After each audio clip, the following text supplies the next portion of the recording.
நினைக்கிறோம். ஆனால் மைமுனா ரலியல்லாஹு அன்ஹா நமக்கு அற்புதமான மெசேஜ் கொடுக்குறாங்க. எல்லாவற்றையும் கவனித்தாய், உன்னை அல்லாஹ் எதற்கு படைத்தானோ அவனை கவனிச்சியா? அவன் பக்கம் நாம் நம்மை திருப்பிக் கொண்டால் மனைவி மக்கள் வியாபாரம் மொத்த உலகத்தையும் அல்லாஹ் நம் பக்கம் திருப்பி விடுவான்.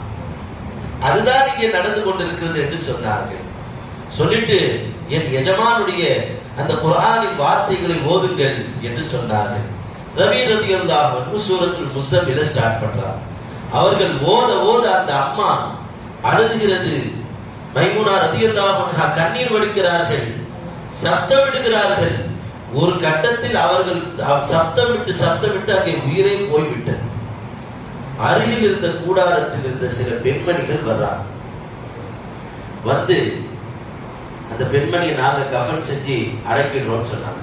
நீங்க எங்க இருந்து வந்தீங்க என்று கேட்கும் பொழுது, நாங்கள் ஒரு இடத்திலே இபாதத் செய்து கொண்டிருந்தோம். கொஞ்ச நேரத்துக்கு முன்னாடி தான் இந்த அம்மா ஒரு துவா கேட்டாங்க. அல்லாஹும்ம அமித்னி இந்த ரபி என்று துவா செய்தார்கள்.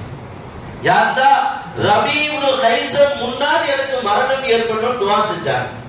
அவங்க துவா செஞ்ச கொஞ்ச நேரத்தில் நீங்கள் வந்தீர்கள். துவாவுடைய பாயிண்ட்டுக்கு வரேன்.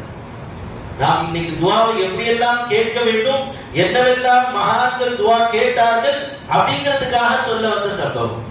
யாரெல்லாம் என்னை இந்த காலத்தினுடைய மிகப்பெரிய இறைநேசரான ரபிக்கு முன்னால் என் உயிர் பிரிய வேண்டும் என்று துவா செய்தார்கள்.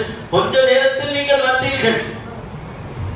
அதுக்கப்புறம் கொஞ்ச நேரம் கழிச்சு சப்தம் கேட்டது. அவங்க போட்ட சப்தத்திலே தெரிஞ்சிருச்சு அல்லாஹ் அவர்கள் துஆவை கபூல் செய்து விட்டார். அதனால நாங்க அப்படியே வந்துட்டோம். எங்கள்ட்ட யார் வந்து அவங்க மூத்தா போனாங்கன்னா சொல்லல. இந்த துஆவையும் அல்லாஹ் எங்களுக்கு கேட்க செய்தார். அவர்கள் போட்ட சப்தத்தையும் அல்லாஹ் எங்களுக்கு கேட்க செய்தார். உயிர் பிரிந்தது என்பதால் நாங்கள் வந்தோம் என்று சொன்னார்கள். துஆனா அப்படி இருக்கு.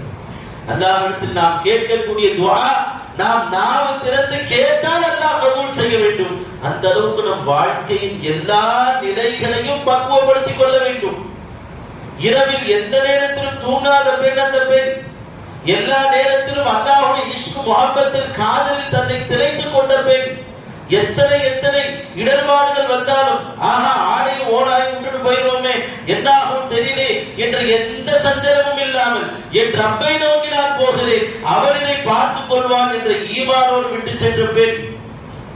அவர்களை அல்லாஹ் எந்தெந்த நிலையில் எப்படியெல்லாம் காப்பாற்றினார். எனவே நாம் இந்த புனிதமான இரவுகளில் நம்மை ரப்பின் பக்கம் திருப்பிக் கொள்ள வேண்டும். அல்லாஹ்வின் பக்கம் நாம் முன்னோக்க வேண்டும். அல்லாஹ்வுக்கு முன்னால் எனக்கு எந்த